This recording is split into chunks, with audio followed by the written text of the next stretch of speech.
Evangelho de Jesus Cristo segundo São Marcos. Glória a vós, Senhor. Naquele tempo, os discípulos tinham se esquecido de levar pães. Tinham consigo na barca apenas um pão. Então Jesus os advertiu: prestai atenção e tomai cuidado com o fermento dos fariseus e com o fermento de Herodes. Os discípulos diziam entre si: é porque não temos pão. Mas Jesus percebeu e perguntou-lhes: por que discutis sobre a falta de pão? Ainda não entendeis e nem compreendeis? Vós tendes o coração endurecido. Tendo olhos não vedes e tendo ouvidos não ouvis. Não vos lembrais de quando repartis 5 pães para 5.000 pessoas? Quantos cestos recolheste cheios de pedaços? Eles responderam: 12.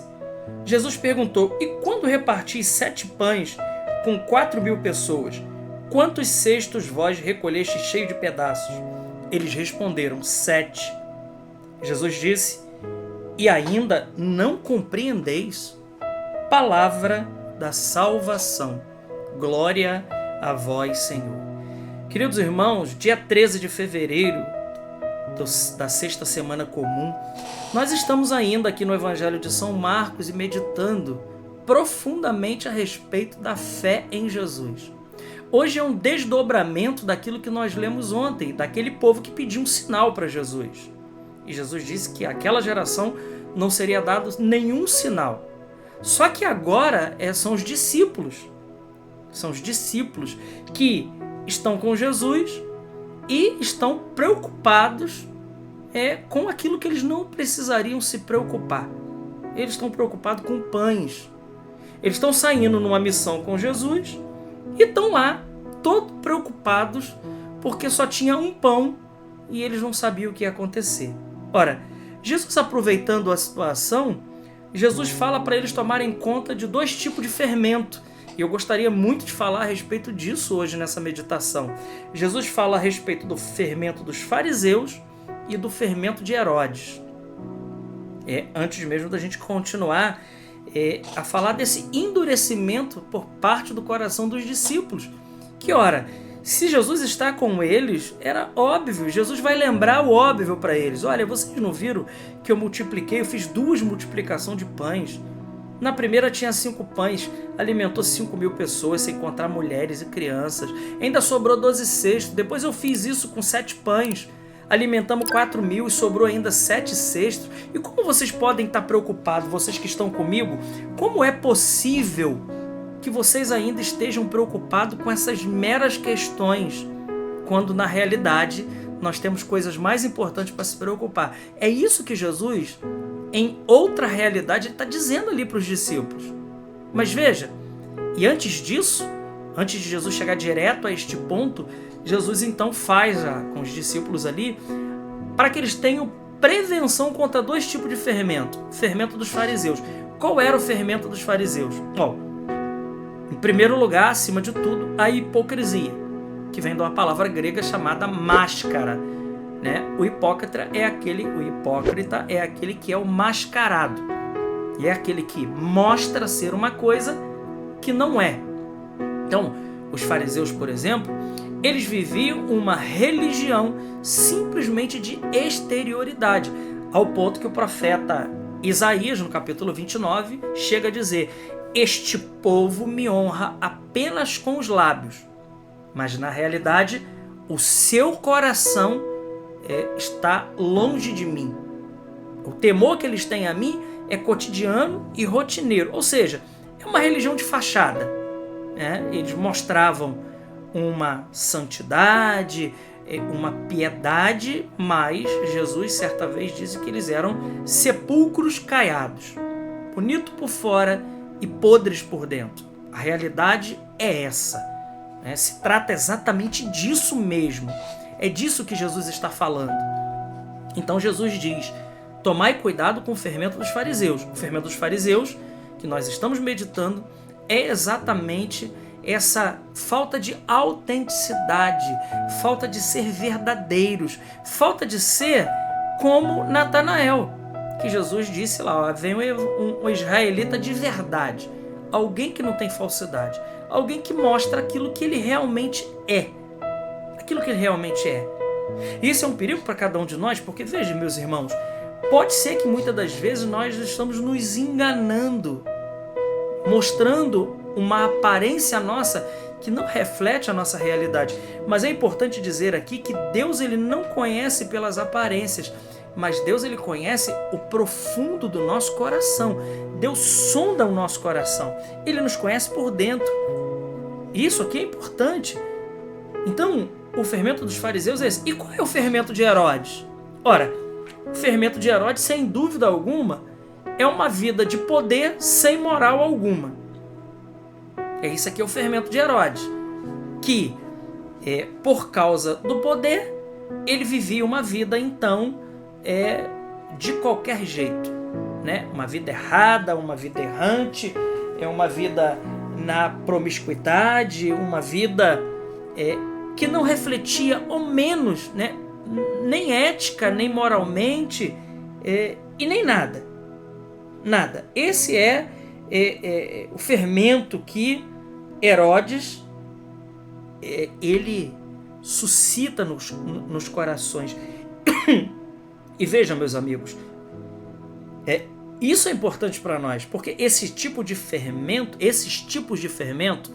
seja da superficialidade, seja da mornidão, seja da hipocrisia, isto corrompe nosso coração.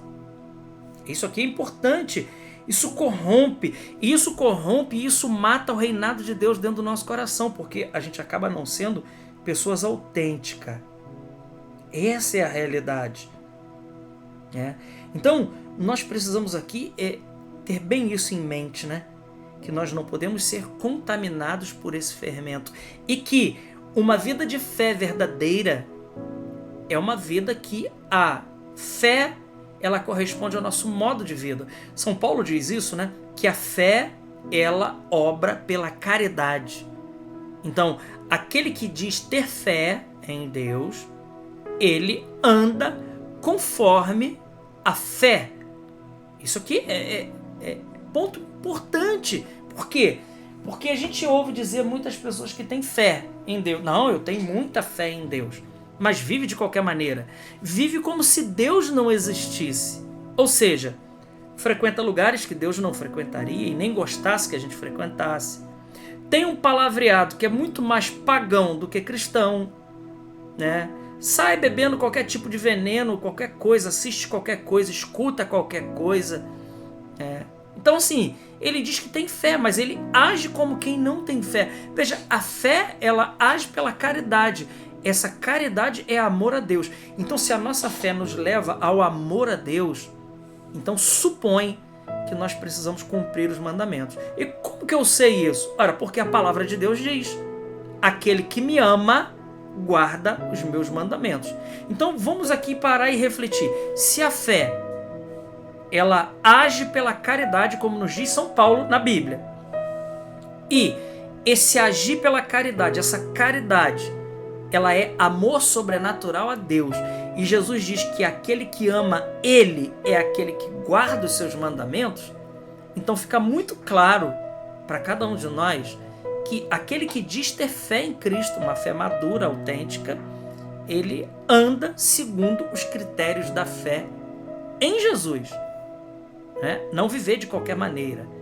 Então, nós podemos dizer então muito tranquilamente que esse texto também está nos dizendo que a fé, ela requer de nós uma conversão. Jesus critica duramente os discípulos aqui. Ora, ainda não entendeis e nem compreendeis, vocês têm o coração endurecido. Tem olhos, mas não vê, tem ouvido, mas não ouvis. Não vos lembrei. E aí Jesus começa agora a recordar para eles essas realidades. Meus amigos, que a nossa fé nos leve, uma fé madura, né? De que a gente sabe que Jesus está conosco. E isso aqui é importante porque, veja, os discípulos estavam com Jesus e eles estavam demasiadamente preocupados e, com certeza, poderiam até se desviar do caminho se Jesus não coloca eles de novo no prumo. Quantas vezes isso acontece conosco? Você que começou a caminhar com Deus, você que teve a sua vida mudada e teve uma conversão verdadeira, quando acontecem momentos difíceis na sua vida, meu irmão, minha irmã, é preciso você lembrar de quem é o Deus que você serve. É preciso que você se lembre de quantas coisas Deus já realizou na sua vida. Ou você acha que Ele vai te abandonar agora no meio do caminho? Nessa situação? É evidente que não, meu querido. É evidente que não. A pergunta é que nós precisamos fazer a Deus: o que o Senhor quer me ensinar com essa dificuldade? No caso aqui, os discípulos, era o pão. Mas na sua vida, qual é a dificuldade que você está passando hoje? Você que já teve uma vida transformada por Deus, o que Deus quer te ensinar nessa realidade que você está vivendo hoje? Pergunte para Ele, porque com certeza Jesus está querendo te levar um degrau a mais. E isso será motivo para a sua vida, não de maldição, meu querido, mas será motivo para a sua vida de muita bênção. Vamos pedir ao Senhor que Ele nos dê um coração que confia plenamente em Deus, mas de uma maneira que, depois que a gente coloca tudo nas mãos de Deus, a gente sabe que Ele é fiel e Ele não voltará atrás nas suas promessas. Glória ao Pai, ao Filho e ao Espírito Santo, como era no princípio, agora e sempre. Amém. Salve Maria Imaculada.